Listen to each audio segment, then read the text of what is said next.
Abra comigo a sua Bíblia. Nesta oportunidade nós vamos ler Efésios, capítulo 1.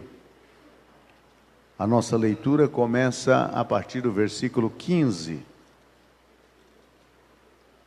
Carta do apóstolo Paulo. Por isso, também eu, tendo ouvido a fé que há entre vós no Senhor Jesus, e o amor para com todos os santos, não cesso de dar graças por vós, fazendo menção de vós nas minhas orações, para que o Deus de nosso Senhor Jesus Cristo, o Pai da glória, vos conceda espírito de sabedoria e de revelação no pleno conhecimento dele, iluminados os olhos do vosso entendimento, para saberdes qual é a esperança do seu chamamento, qual a riqueza da glória da sua herança nos santos. Eu preciso fazer aqui uma abordagem sobre a diferença entre revelação e iluminação. São duas doutrinas completamente diferentes umas da outra. Quando você fala de revelação, a palavra revelação significa remover a cortina. É o que significa Apocalipse, remover a cortina. Revelação, ela sempre atua no âmbito de alguma coisa que está oculto e que precisa ser trazido à luz. Algo que ninguém sabe e que foi trazido à luz. Por exemplo, Paulo disse que o evangelho que ele prega é o evangelho revelado. Ele recebeu por revelação direta de Deus.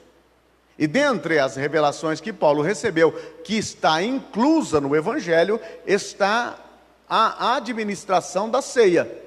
Ele diz, porque eu recebi do Senhor, por revelação. Então isso é revelação. Isso é revelação. Não existe dom de revelação. Ah, o fulano tem o dom de revelação. Não existe dom de revelação. Se você vai para a listagem de 1 Coríntios, tem conhecimento e ciência. Revelação não tem. Mas a revelação, ela, por mais que nós não a conhecemos como dom, é possível Deus revelar um assunto que esteja oculto. Por exemplo, foi o que aconteceu com Daniel lá na Babilônia. Foi o que aconteceu com Eliseu, quando revelava para o rei de Israel as intenções do rei da Síria. Então, são coisas ocultas que é trazido à luz por intermédio de uma palavra revelada por Deus ao coração do crente. Isso é revelação. Agora, falando de Bíblia, não existe mais revelação concernente à Bíblia. Tudo que o homem precisa saber sobre Deus e o meio da salvação já foi revelado. Já foi revelado. Já está aqui. E Jesus disse, ninguém aumenta e ninguém tira. Aumentou, tirou, já é condenado. Então nós temos que ter muito cuidado com esses negócios de revelação. Agora, iluminação, o que é? A iluminação é diferente. A iluminação é o compreendimento daquilo que foi revelado. É entender aquilo que foi revelado. Porque você lê a Bíblia e você muitas vezes não entende. O que isso significa? Não está oculto, já foi revelado. Mas eu agora preciso de ser iluminado para entender. Por exemplo, a doutrina da Trindade, ela não é uma doutrina de revelação. Ela é uma doutrina de iluminação. São coisas diferentes. Por quê? Porque a Trindade já está na Bíblia. Então já está revelada. Agora eu preciso entender. E para entender eu preciso ser iluminado. Agora, a doutrina da justificação também não é revelação. Foi revelação para Paulo. Mas depois de revelado uma vez, ela agora precisa das pessoas que leem serem iluminadas para a compreensão. É aqui aonde morre a maioria dos crentes. E Osés disse, o meu povo foi destruído porque lhe faltou o quê? Conhecimento. O que é mais importante, fé ou conhecimento? Vocês estão afiados, hein? O que é mais importante, fé ou conhecimento? Alguém já até citou para mim, a Bíblia disse, sem fé é impossível. Agora, sem conhecimento é impossível saber que Deus existe. Então, o que é mais importante? A fé, ela só atua na base do conhecimento. A fé não é um pulo no escuro. A fé não é uma atitude de irresponsabilidade. Aquela mulher do fluxo de sangue, tinha fé ou não tinha fé? Mas o que foi que deu virtude para a fé dela? Olha o que ela disse, se eu apenas... Então ela conhecia. Se eu apenas tocar no manto do seu vestido, eu serei curado. A Bíblia não diz que a fé vem pelo... Ouvir o quê? Então o que vem primeiro? Você ouve a palavra, ela vai para o seu entendimento, você passa a conhecer e agora você exercita a fé sobre aquilo que você conhece. É por isso que hoje nós encontramos um monte de crente com uma fé burra. Fé burra é declarando coisas sem conhecer, fazendo coisas sem conhecer. É por isso que Jesus disse, esquadrinhais as Escrituras, porque convém nela teres a vida eterna. Olha o conhecimento sempre presente. Eu não estou aqui tentando fazer um monumento ao conhecimento, mas eu estou dizendo para você que não é possível crer em Deus se você não conhecê-lo. Não é possível você se aproximar de Deus se não tiver fé, mas não é possível crer se você não conhece, porque todo aquele que se aproxima de Deus tem que crer que Ele existe e que é galardoador do que o busca. Olha, o conhecimento e a fé andam junto, mas o conhecimento vem primeiro. É por isso que Deus nos deu a cabeça, não é para usar o boné, é para pensar. Pensa, pensa e pensa. Diga amém. Amém. Aleluia. Agora vamos para o nosso assunto. Como é que está o seu entendimento? Está iluminado, bloqueado ou obscurecido? Eu posso bloquear o meu entendimento. Eu posso simplesmente bloqueá-lo. Eu não quero conhecer sobre o assunto. E acabou. E acabou. Agora, eu posso também ter o meu conhecimento obscurecido. Mantê-lo no porão. Só que a luz do Evangelho ilumina o porão da alma. O interesse de Deus é iluminar o teu e o meu entendimento. Irmãos, quanto mais ignorantes sobre a fé nós formos, mais seremos presa fácil de Satanás, meus irmãos. Mais presa fácil seremos dos charlatões, dos enganadores. Muito mais. Por quê? Porque não esquadrinha, porque não busca. Eu estou falando esquadrinhar, eu estou falando em espanhol, né? Esquadrinha. Aleluia. Ele não esquadrinha, ele não vai a fundo, ele não pesquisa, ele não confronta. Então ele tem uma fé cega. Se fala que abacate cura, ele compra uma caixa de abacate. Se fala que pular com um pé só, a unção cai, ele pula com um pé só. Se falar que uma vassoura voa, ele compra uma dúzia. Tudo que... Isso é uma fé cega, é uma fé burra. A fé, ela já é no nascedouro de capítulo 11 de Hebreus, a fé é o firme. A fé não é uma areia movediça. A base dela não é uma areia que você fica aí, sim que não. A fé é uma certeza, é um alicerce sólido. E aonde está esse alicerce sólido da fé? No conhecimento.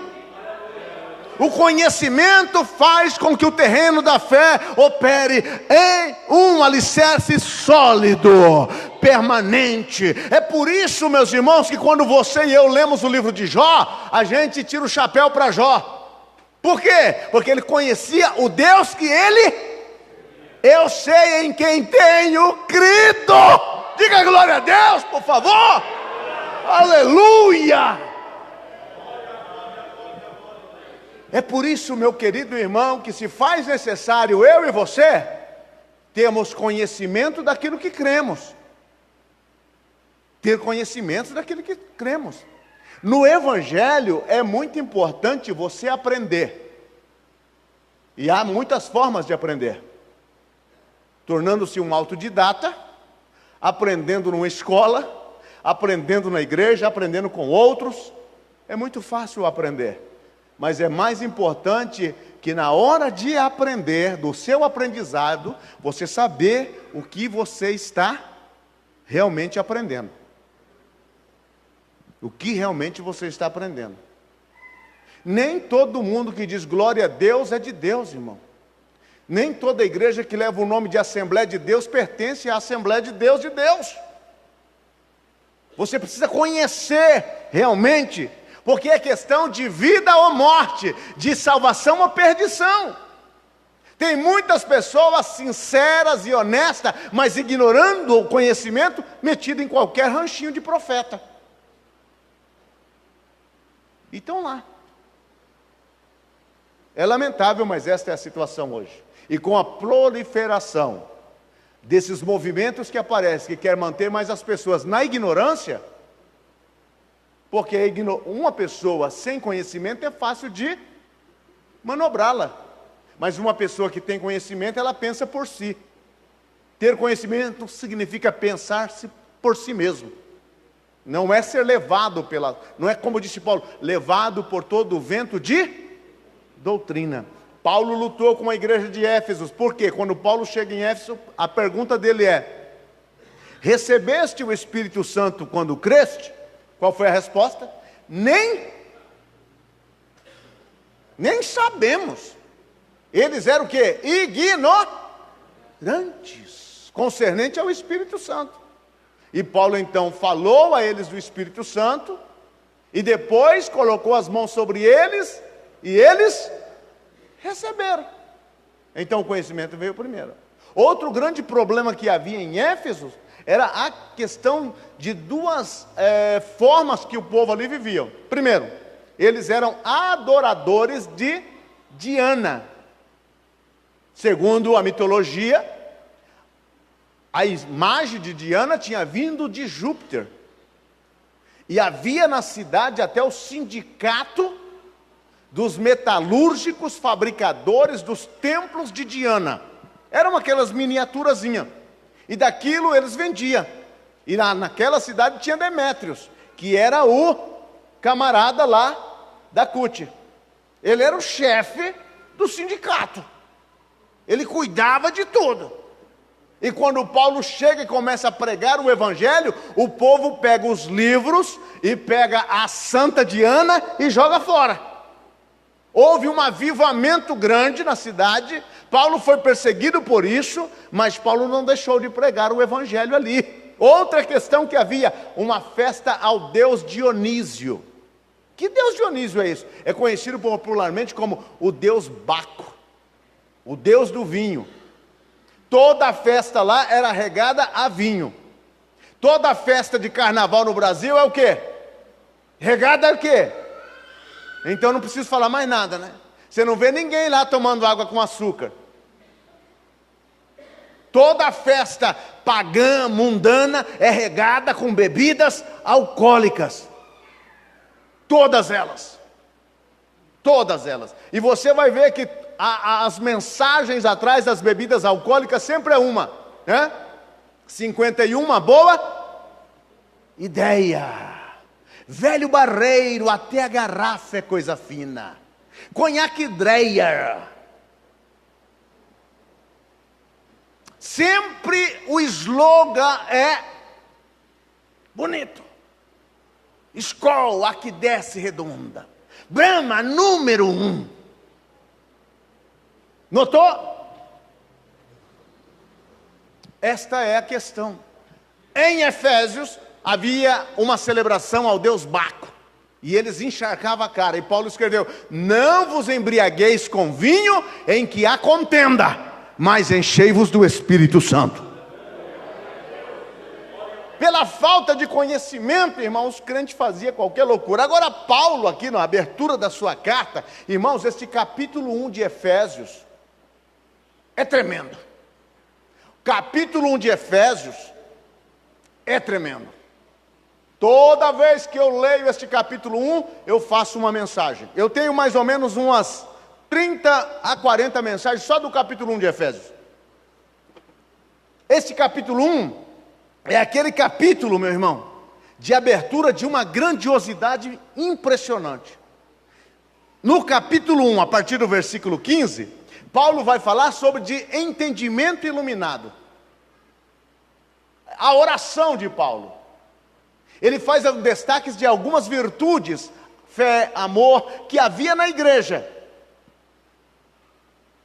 Mas ele diz: depois de ouvir isso, não cesse de dar graças a Deus por vós.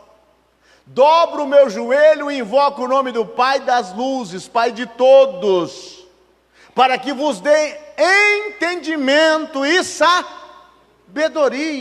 Irmãos, dá uma lida nas cartas e você vai ver que a preocupação dos apóstolos é para que os crentes tenham sabedoria. Tiago disse: se alguém tem falta de sabedoria, peça a Deus.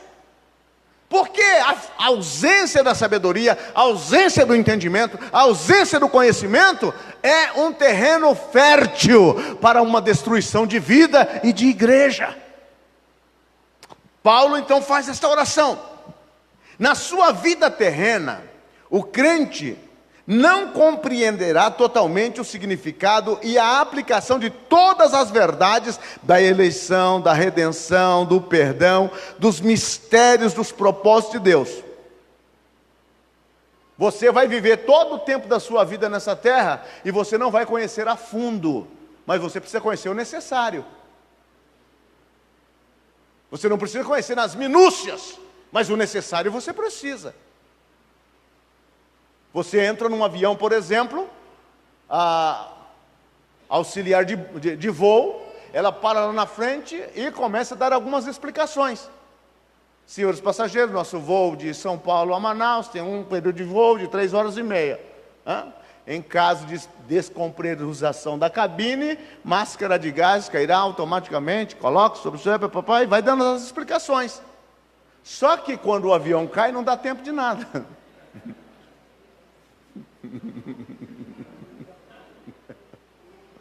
Esse é o problema. Mas pelo menos você tem um conhecimento já, né? Em caso de pouso na água, o seu assento é flutuante. Arranque-o, abrace com ele, siga as luzes do chão e se lance. É um conhecimento geral. É a questão da vida cristã. Você não precisa ter conhecimento minucioso de tudo. Não, você não, eu sim. Você não precisa, mas eu tenho. Eu tenho que ter. Por quê? Porque a tua alma passa por mim. Se eu ensinar veneno, você morre. Mas se eu ensinar virtude e vida, você vive com Deus. Irmão, tem pastor que já suicidou a igreja dele toda. Já acabou com tudo, com ensinos errôneos, heréticos e destrutivos. Então você não precisa conhecer tudo, mas pelo menos o básico você tem que conhecer. Você não precisa ter aquele carro com todos os acessórios, mas pelo menos o golzinho, bolinha básico, né? Ainda que os vídeos estejam baixados, mas você precisa conhecer. Você precisa ter um conhecimento. Você não vai ter todo o conhecimento. Mas quando chegar no céu, é a boa notícia para nós todos. Quando chegar nos céus, nada, absolutamente nada mais será oculto dos teus olhos. Todo o seu entendimento será iluminado. Glória a Deus. Agora, Paulo faz esta oração, irmãos, e o pedido dele no versículo 16 a 18, ele disse: não cesso de dar graça por vós, fazendo menção de vós nas minhas orações, para que o Deus de nosso Senhor Jesus Cristo, o Pai da glória, vos conceda espírito de sabedoria e de revelação, no pleno conhecimento dele, iluminando o vosso entendimento, para saberdes qual a esperança do seu chamamento, qual a riqueza da glória da sua herança nos santos. Então Paulo aqui, ele está dizendo a mim e a você, e a igreja de Éfeso, ele está dizendo: olha, a minha oração é que vocês tenham conhecimento sobre Deus. Conhecimento sobre Deus. Conhecer o que de Deus? Há umas ideias tão errôneas sobre Deus. A primeira coisa que eu preciso entender é que Deus é o Criador e eu sou a criatura. Ponto. Eu não sou um deusinho. Ainda que a minha esposa de vez em quando diz: meu Deus, você já deixou a toalha molhada em cima da cama? Ainda que isso, eu não sou Deus. Você não é Deus e nem deusinho. Você é uma criatura de Deus. Ao descobrir isso, você elimina um montão de problemas. Por quê? Qual é o direito de uma criatura? Viver para servir o seu Criador. Lembra do Frankenstein? Não lembra, né? Então a criatura precisa conhecer o seu Criador. Porque ao conhecer o seu Criador, no mapa geográfico do seu Criador, você consegue se situar. Você diz: aqui é o meu lugar. Você precisa também conhecer aspectos que somente o seu Criador tem. Quais são os aspectos, pastor? Ou virtude, ou natureza, que só Ele tem. Primeiro, não existe outro como o teu Criador. Não. Ele é único em essência, Ele é único em potência, Ele é único em onisciência, Ele é único em onipresença, Ele é eterno. Ele é único, não há outro. Não vá perder tempo com uma lanterna por aí procurando, que você não vai encontrar. Ele é único, único Deus, é único, absoluto, reina absoluto. Dele emana vida, dele emana tudo o que é bom, emana de Deus. Outra coisa que você precisa conhecer sobre Deus, que são os seus atributos comunicáveis. O que é um atributo comunicável? Há atributos incomunicáveis, que foi o que eu citei agora, e os comunicáveis. Quais são os comunicáveis? Aquele que Deus distribuiu também com as suas criaturas. E quais são estes? Amor. Você ama? Sim ou não? Mas Deus é amor. Justiça. Você pode fazer justiça. Se é brasileiro, aquele versículo lá, tem fome e sede de justiça, lá está errado para nós brasileiros. Tem fome e sede de pão com mortadela. Justiça você pode, amor você pode, bondade você pode. Isso são atributos comunicáveis que Deus dispensou para você. Agora você não é onisciente. Você é onisciente? O que é ser onisciente?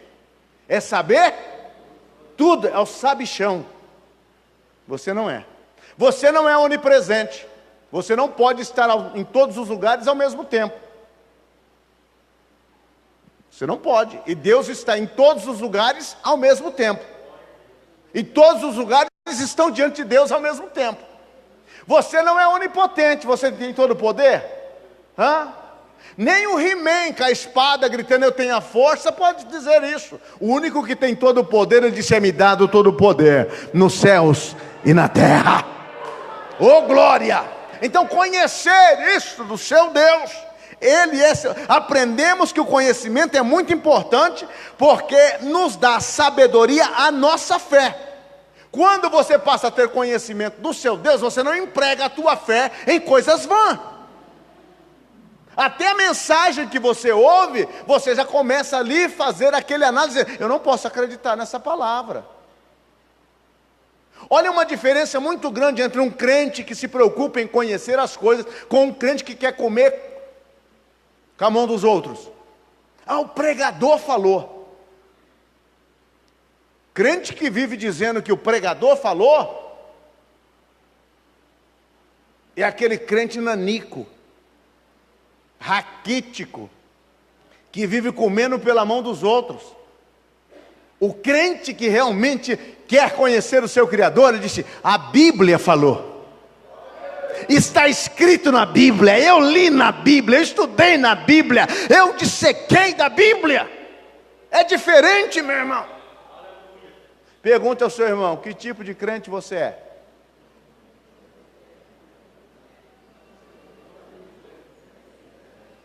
Aleluia.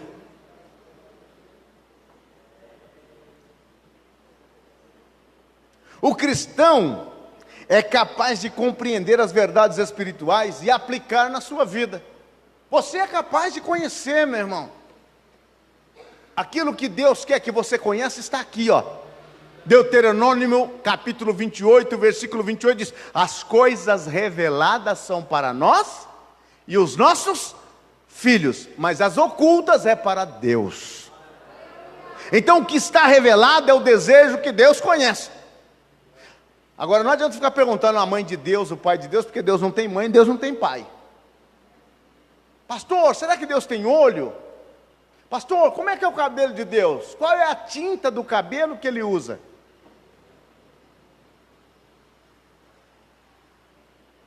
Já dizia um personagem, né? Pergunta idiota, tolerância zero, né? Tem uns crentes, irmãos, que eles não sabem nem se vai para os céus e nem se vai para o inferno. É como aquele sujeito que chegou para Jesus e disse, Senhor, são muitos os que são salvos? Ele queria saber se eram muitos os salvos. Nem ele estava salvo, ele já queria saber quem era. Jesus disse, porfiai por entrar pela porta estreita. O que Jesus está dizendo, meu filho, você não está salvo, entra pela porta, e aí deixe de se preocupar se os outros são salvos, o importante é que você esteja salvo. Diga glória a Deus. Pergunte ao seu irmão, você está salvo? Eita Jesus. Alguém um dia perguntou para mim com uma pessoa que havia morrido, e disse, pastor, o que o senhor me diz? Ele está salvo? Eu disse, meu filho, quando nós chegar no céu, nós vamos procurar ele. Se ele não estiver lá, ué, se ele não estiver lá, ele deve estar em outra repartição, né? Jesus de Nazaré. Pergunta ao seu irmão onde você vai estar na eternidade. Ai, Jesus.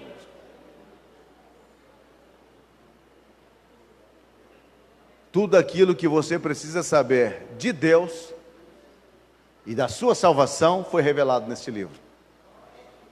É por isso uma guerra constante contra este livro. Até os próprios crentes. Muitas vezes a gente pega umas bíblias de crente, aqui, eles esquecem aqui pelo banco, e você abre e está cheio de marca de caneta, os meninos brincaram, e aquela coisa toda, né?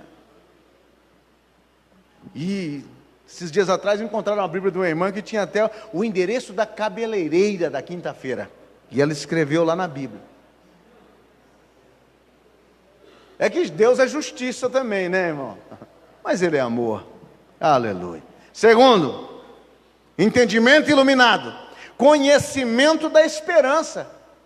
Irmão, a gente fala de esperança como, eu estou cheio de esperança. Esperança não é aquele bichinho verde não, irmão. Sabe aquele bichinho verde? Aquilo lá é gafanhoto.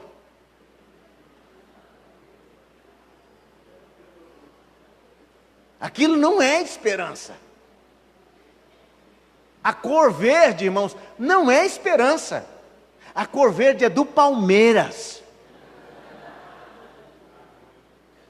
Esperança é uma coisa completamente diferente. Irmão, Esperar não é sentar e ficar esperando. Estou esperando.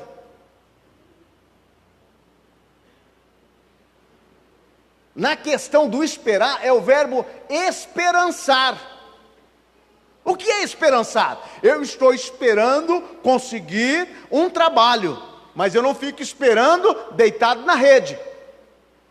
Não. Eu espero conseguir um trabalho, e por isso eu saio de manhã distribuindo currículo e batendo nas portas. Ah, já cansei de procurar. Já cansei de procurar. É como um irmão de uma certa igreja, que o pastor foi visitar, ele fazia 20 anos que ele estava desempregado. E o pastor chegou, ele estava deitado na rede. De longe o pastor já escutou: quero uma rede preguiçosa para deitar. E o pastor chegou e disse: ei, meu irmão, ô pastor, pai do Senhor, meu irmão, você não foi procurar serviço? Não, pastor, a Bíblia disse, Jesus disse em Mateus: não andeis inquietos por coisa alguma, olhai para os pássaros, eles não semeiam e nem recolhem no graneiro, mas o vosso Pai Celestial os alimenta. Ele está certo, meu irmão, a Bíblia disse isso mesmo. Mas passarinho que se preza, às 5 da manhã eles já estão cantando, às 5 da manhã eles já estão procurando as sementes, aonde foi que o pai deixou caído, e você fica nessa rede. Naquele momento a rede, pá, quebrou os punhos. Então, meu irmão, Deus fará, mas não fique sentado e deitado no colchão macio, esperando que vai cair do céu. Pode cair uma pedra na tua cabeça. Levanta e anda, porque o teu descanso não é nessa terra. Esperançar em Deus eu vou na esperança de que a porta vai abrir, que o milagre vai acontecer, que a vitória vai chegar. Eu vou nessa esperança. Conhecer a esperança. Aleluia. Eu estou tão cheio de esperança. É um rapaz solteiro na igreja há 300 anos, já encurvado. Ah, pastor, eu estou esperando, um dia ela vai entrar por aquela porta. Continua esperando. Continua. Quando ela entrar pela porta, vai ser para sepultar você. Meu irmão, toma um banho. Dá uma penteada no cabelo. Joga ele do outro lado, sei lá, faz alguma coisa. Passa um perfume, dá uma melhorada. Você aparece a fisionomia é o seu cartão postal. Você apareceu com aquela calça de catar frango? Não vai, meu filho. Dá uma melhorada. E tem umas irmãs, não, eu estou esperando, e o tempo está passando. E daí não adianta ficar, esperei confiantemente no Senhor, e Ele se inclinou para mim. Não, esse eu não quero, aquele eu também não quero. Minha mãe sempre dizia que quem muito escolhe, com o pior se casa. Ore a Deus, apareceu. Se não tem os olhos verdes, não parece o Giannichini, mas vai que é tua, Tafarel. Meu irmão do céu, para com essas coisas. Ai, Deus precisa revelar, pastor. Precisa mandar um anjo aqui. Não vai mandar um anjo, irmão. Porque a escolha é tua. Porque depois, se não der certo, você vai estar culpando o anjo. Aquele anjo, maldito anjo, falou que era bênção. Olha só que coisa que ele me deu. Não vai vir anjo. Diga para o seu irmão, não vai vir anjo. Não vai vir. Ah, que coisa boa. E não adianta reclamar. O único que teve o direito de reclamar para Deus foi Adão. A mulher que tu... Depois Deus disse, eu não dou mulher para mais ninguém. Foi só eu dar uma, já abriu a brecha aqui, já estão reclamando. Daqui para frente, cada um escolhe a sua. Aí você já não pode falar, Deus, a mulher que tu me deste. Porque Deus diz, não fui eu não, foi você que escolheu. Então, abraça e vai com esta bênção até o fim, Daniel. Conhecimento de esperança. O crente precisa ver com os olhos da fé as bênçãos que lhe espera no futuro. Irmão, as pessoas falam que nós crentes somos umas pessoas utópias, que vivemos uma utopia. Corpo na terra, cabeça no céu. Mas não somos como os demais que não têm esperança.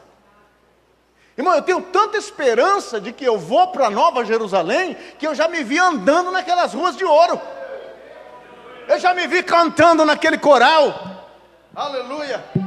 Eu já me vi cantando naquele coral. Eu já me vi andando com Jesus, sentado na praça. Meu irmão, eu já me senti até o sabor do fruto da árvore da vida que tem no meio da cidade. A esperança materializa os teus sonhos e aquilo que está por vir na tua vida. Não há como apagar essa esperança. Conheça ela. Conheça ela. Conhecer a tua esperança te dá um vislumbre do teu futuro, agora, neste exato momento.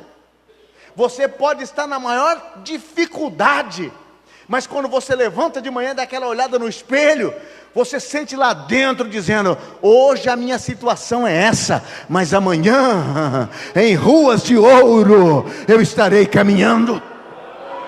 Glória a Deus, aleluia. A promessa de Deus garante para cada um de nós um futuro melhor. Profetiza agora. Põe a mão no ombro do seu irmão e diz: o teu futuro é melhor. É melhor o teu futuro. Muito melhor. Meu irmão, se você e eu pudéssemos ver agora, com os nossos olhos físicos, aquilo que está preparado para você e para mim, quando chegarmos e cruzarmos os portais de pérolas na eternidade, para abraçar com Jesus Cristo e nunca mais sair de lá. A esperança me dá isso.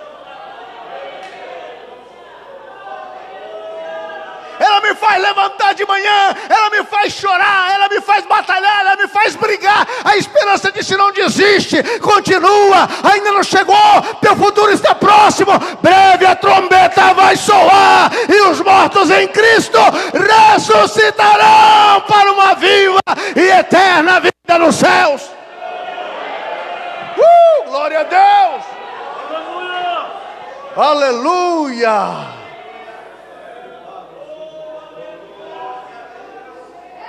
Outra coisa que a esperança faz, irmãos, a esperança nos alegra e nos enche de otimismo quanto ao nosso futuro. Não despreze ninguém que tenha esperança pelo momento em que ele está vivendo hoje. O momento atual não é a realidade daquilo que ele está esperando. Não despreze ninguém. Não despreze. Por quê? Ele está esperando. É fácil você ver uma pessoa cheia de esperança. Ele é otimista. O que é ser otimista? Irmão, o otimista, o panorama pode estar o mais cruel, mas ele não fixa o olhar naquele panorama cruel. O panorama pode estar de maior derrota, de maior sofrimento, de maior dor. Ele procura no meio de todo aquele panorama, de toda aquela dificuldade da vida dele, um ponto, por mais pequenininho que seja favorável, e aquele ponto ele fixa e diz: é ali, eu tenho esperança. Você vai visitar um crente no hospital, está todo mundo falando é 30 dias, o médico falou que é 30 dias, a enfermeira disse que é 30 dias, os visitantes falaram que é 30 dias, mas ele está dizendo: não, eu ainda vou me levantar daqui, eu tenho esperança. A pessoa que tem esperança, ela vive fora da jaula. Pessoas que não têm esperança vivem dentro da jaula. Paulo disse: eu estou preso do Senhor. Mas ele disse em Filipenses: eu gozo, eu me alegro. Regozijai-vos, gozai-vos, alegrai-vos. O corpo estava preso, mas o espírito não. O crente de esperança tem um espírito livre. As enfermidades não o prendem. Conheça a esperança. Aleluia. Irmão, o crente que tem esperança, ele cava poço no deserto, aonde todo mundo já desistiu, aonde todos já disseram não dá nada, não tem nada, não vai acontecer nada. Ele vai lá e cava. E o pior não, o melhor, ele volta de lá descendo e diz: ah, encontrei, tinha água lá, tinha água lá. Porque cada batida da chibanca no fundo do poço, ele dizia: está chegando na água, está chegando na água, está chegando na água. Um dos textos bíblicos que eu gosto em Deuteronômio é quando Moisés reúne o povo e diz para o povo: começa a cantar, sobe poço, sobe poço. Já leram? Eles começam a cantar, rodeando e pulando, sobe poço, sobe poço, sobe poço, sobe poço. E de repente, irmão, a água daquele poço que estava seco começa a fluir novamente. Quem tem esperança ainda pode ver jardim no deserto, ainda pode ver peixes no fundo do rio, ainda pode ver rosa sendo colhida na sua vida. Levante a tua mão e conheça a esperança, e não deixe ela fraquejar na tua vida. Glória a Deus.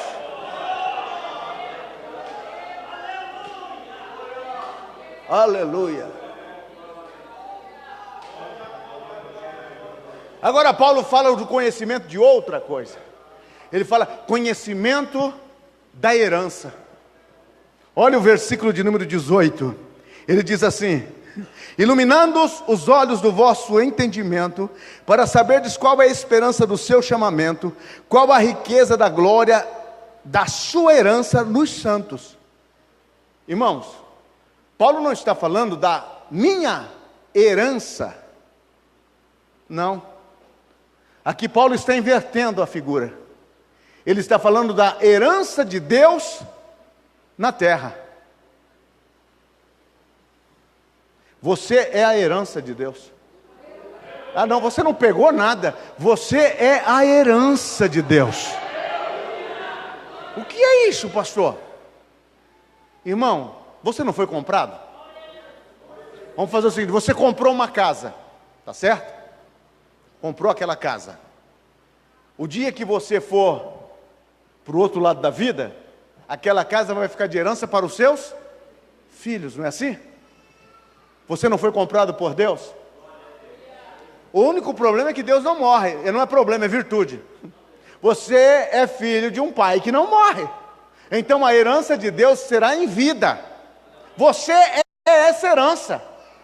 Quando Jesus estava morrendo na cruz do Calvário e nos comprando pelo seu sangue, Ele nos comprava para Deus. Você foi comprado para Deus. Então você é a herança de Deus. E sabe como é que Deus dá aquela olhadinha para a sua herança? Ele olha e diz: ó, minha herança, minha herança, minha herança. Irmão, a herança de Deus não são planetas. A herança de Deus não é lua, não é estrela. Não, não é a galáxia. A herança de Deus não é o universo. A herança de Deus é você, é você, é você. E para o nosso Deus o constituiu herança eterna. Ele te comprou para Deus. Aleluia. E como é que se cuida de uma herança? Alguém disse certa feita que herança é aquilo que os mortos deixam para os vivos se matarem.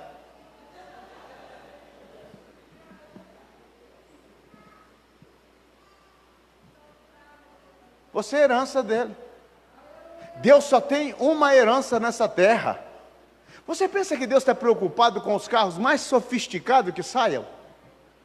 Oh, vai sair o top do top. Irmãos, nem o carro mais sofisticado que ande pelas ruas desse planeta pode surpreender a Deus. O carro de Deus é de fogo.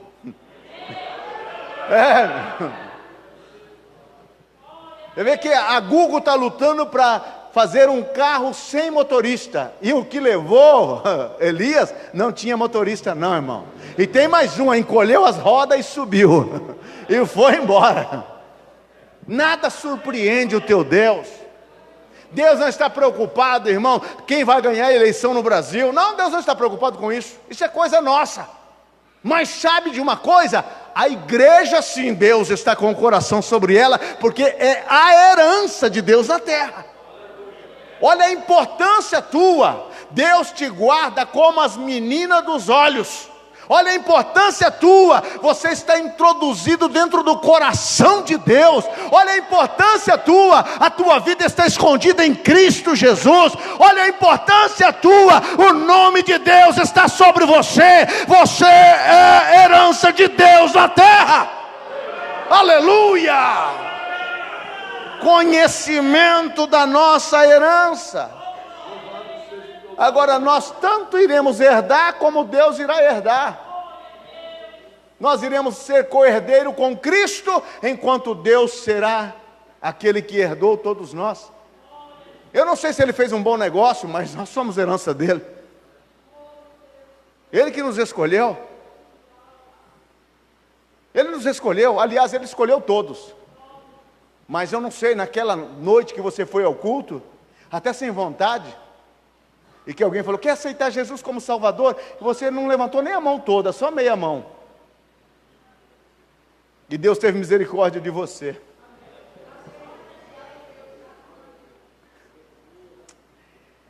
Oh, glória a Deus. Deixa eu terminar, meu irmão. Conhecimento. Paulo agora ora de novo, dizendo que ele quer que nós tenhamos conhecimento do poder de Deus. Olha, ele quer que o conhecimento nosso seja sobre Deus, o conhecimento nosso seja sobre a esperança, o conhecimento nosso sobre a herança e o conhecimento agora sobre o poder de Deus. Poder de Deus? O que é poder de Deus? Você vai viver toda a eternidade, e como a eternidade não tem fim, e não vai conseguir esgotar o seu conhecimento sobre o poder de Deus. O grande problema nosso é que nós vamos do ponto A para o ponto B. O conhecimento que a gente tem é um conhecimento tão diminuto, que eu parto do conhecimento humano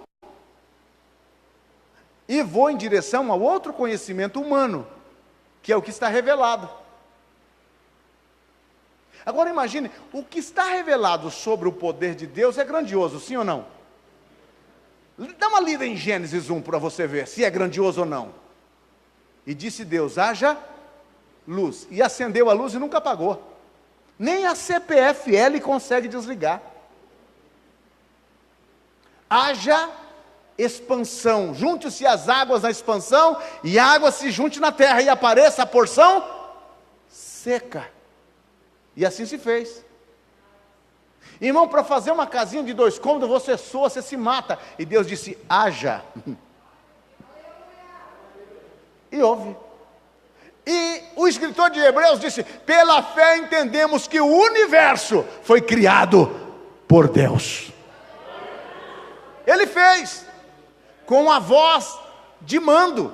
Aquele centurião conseguiu falar a linguagem do céu para Jesus. Que linguagem do céu? A linguagem da palavra. Lembra que ele está com o seu criado enfermo. Ele manda uma embaixada para Jesus e disse, Senhor, o meu criado está doente. Vem, ora por ele e ele vai sarar. Aí Jesus começa a andar. Vem outra embaixada e diz, Senhor, o comandante está mandando dizer para o Senhor que o Senhor não precisa ir, porque ele não é digno de receber o Senhor debaixo do telhado dele. Mas ele está mandando o Senhor dizer uma só palavra. Ele entende que no reino de Deus, o poder de Deus se move pela palavra. Manda uma só palavra. E o meu criado vai ser curado. E Jesus disse, esse camarada falou a linguagem dos céus. Porque o meu Pai move todos os céus, move o universo, move tudo através da palavra. Ele diz uma palavra e as coisas acontecem. Ele diz uma palavra e a porta abre. Ele diz uma palavra E o morto ressuscita. Ele diz uma palavra, a enfermidade vai embora. O poder dele, o poder de Deus é infinito.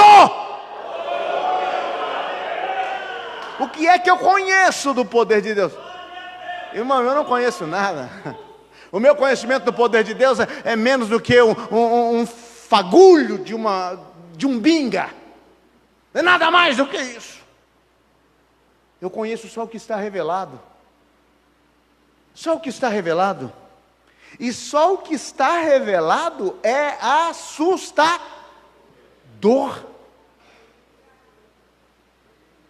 Só o que está revelado. Moisés, vai lá na frente, tem uma pedra. Fala com a pedra, ela vai dar água. Você já conseguiu tirar água de pedra?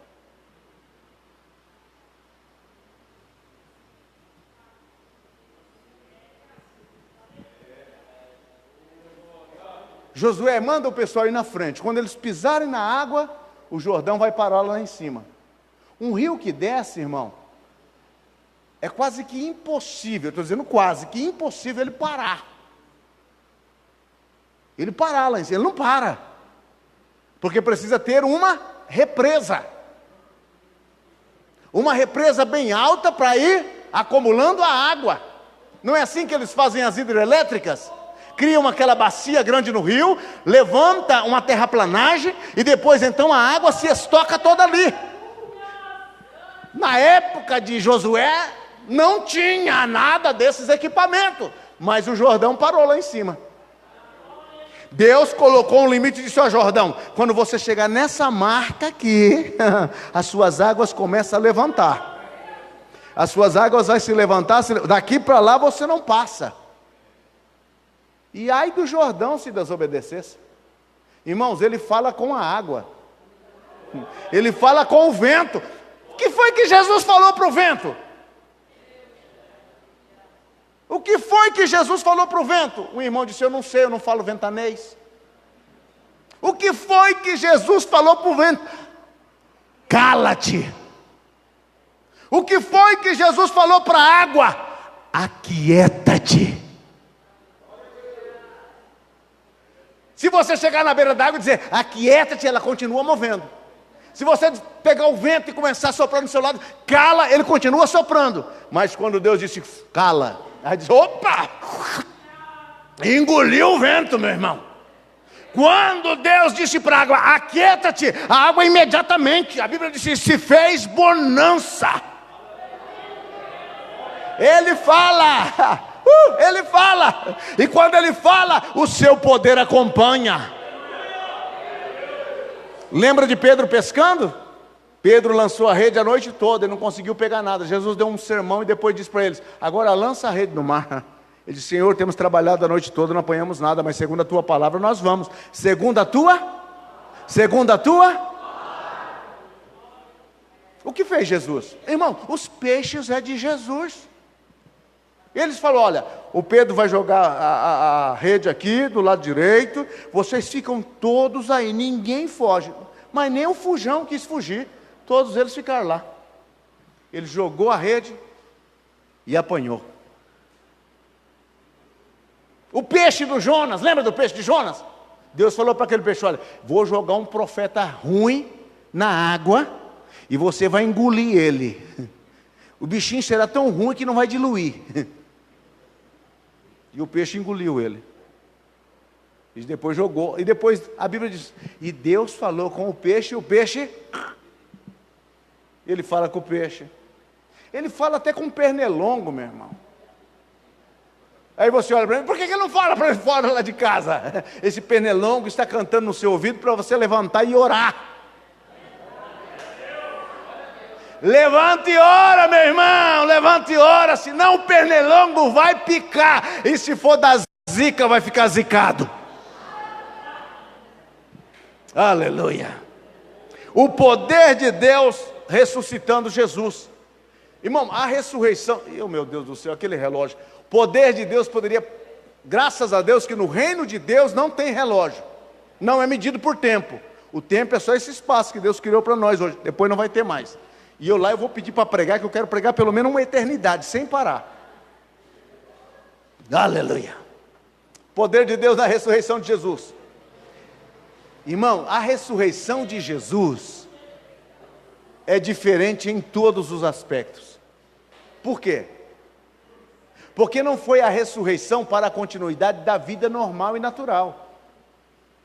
A ressurreição de Jesus foi para uma vida sobrenatural.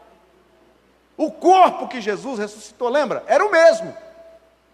Era o mesmo corpo.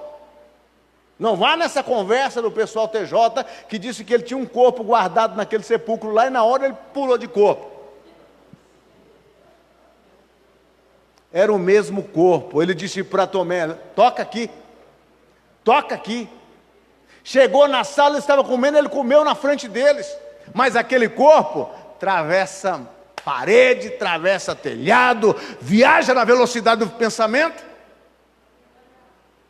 Então a ressurreição de Jesus é o poder de Deus manifesto. Ele arranca Jesus lá de dentro. E vai ser o mesmo poder que você vai experimentar no dia que a trombeta soar. Os mortos em Cristo ressuscitarão primeiro. E depois nós, os vivos, seremos transformados e arrebatados para encontrar com o Senhor nos ares. Aleluia. O poder de Deus exaltou Jesus e submeteu todas as coisas debaixo. Você viu lá que nós fizemos a leitura sobre poderes, principados, tronos, toda esta cambada de espírito, tanto os malignos como espíritos bons. Quando eu falo espírito bom, estou falando de anjos, arcanjos, querubins. Tudo está submisso debaixo da autoridade de Jesus. Jesus disse: é-me dado todo nos céus. Irmão, os céus não se movem sem a permissão de Jesus. A Bíblia diz: e Ele entregou todas as coisas. Tudo está na mão de Jesus. E Jesus foi o que morreu pela gente. Você tem um parente lá que tem todo o poder. Aí você diz: por que Ele não me dá um bom dinheiro? É porque não é para isso o poder dele. Deus não vai fazer dinheiro para te dar. Ele não é falsificador de dinheiro. Ai, Deus, o senhor é tão rico, por que o senhor não faz aí uma maleta de dólares para mim? Ele não faz isso. Ele não é falsificador de dinheiro. Mas ele sabe onde tem $100 perdido em algum lugar. Ele pode soprar um vento e trazer aquele dinheiro diante de você. Eu já escutei alguém dizer: faz hoje, Senhor.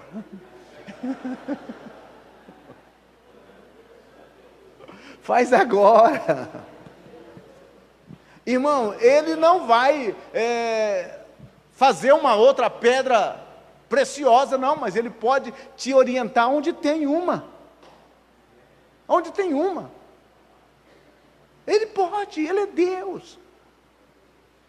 Ele não fará nada contra as leis que Ele mesmo se impôs. Ele tem todo o poder. Mas o poder dele é para fazer o que quiser. Mas também o poder dele, Ele limita para não fazer muitas outras coisas. O poder de Deus tornou Jesus como cabeça da igreja. Irmãos, essa igreja só está aberta até hoje porque o dono dela é Jesus. Tira Jesus daqui, irmãos, não vai sobrar nada.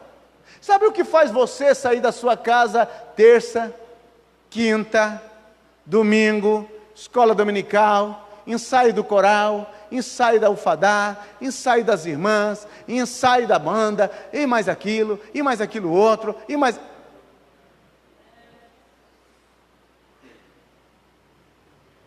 Alguém até fica assustado: o que é que vocês vejam lá na igreja? O que é que vocês vejam lá na igreja? O que tem lá de importante? Você diz: Jesus. Mas eu entro lá e não vejo ninguém. Pois é.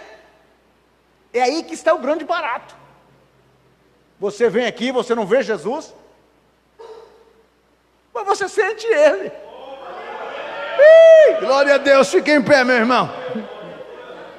Aquele relógio lá diz para mim que é hora de parar.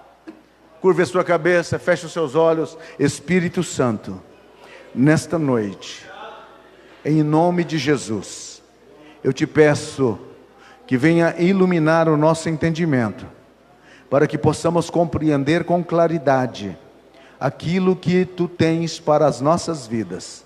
Queremos compreender e conhecer a Deus, queremos compreender e conhecer a esperança, queremos compreender e entender sobre esta herança que Deus tem, que somos nós.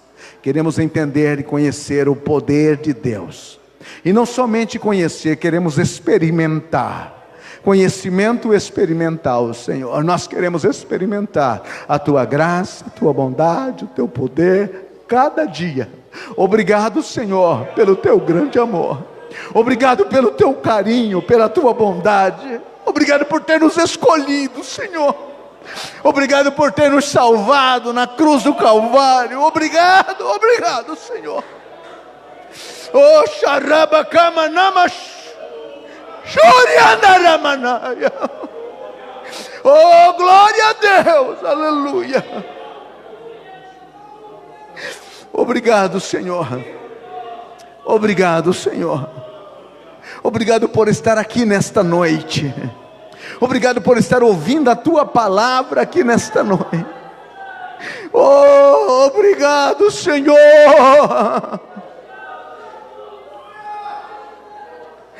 Aleluia. Abra cada dia mais o nosso entendimento.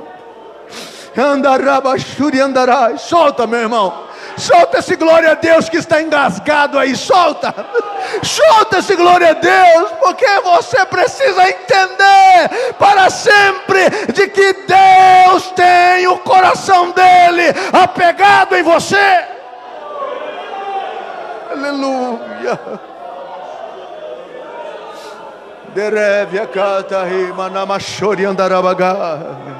Você que fala em língua, solta essas línguas agora. Solta, solta, solta. Vai soltando, vai soltando. Você está na casa de Deus, na presença de Deus. Solta, abre a tua boca e glorifica Ele.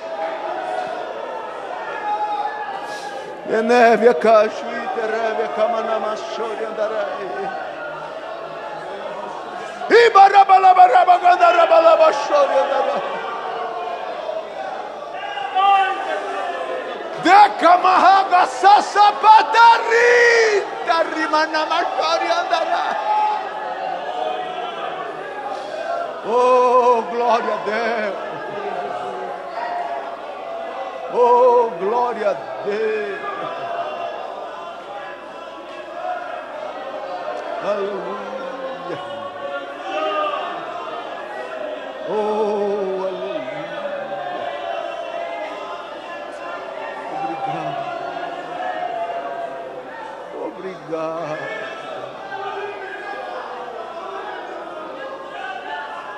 Aleluia.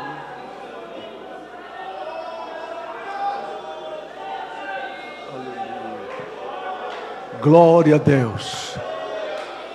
Meu querido irmão, a tua oração, a minha oração, tem que ser mais além do que pedir coisas. É dizer a Deus: Deus, ilumina o meu entendimento. Ilumina o meu entendimento. Desbloqueia o meu entendimento. Tira da obscuração o meu entendimento.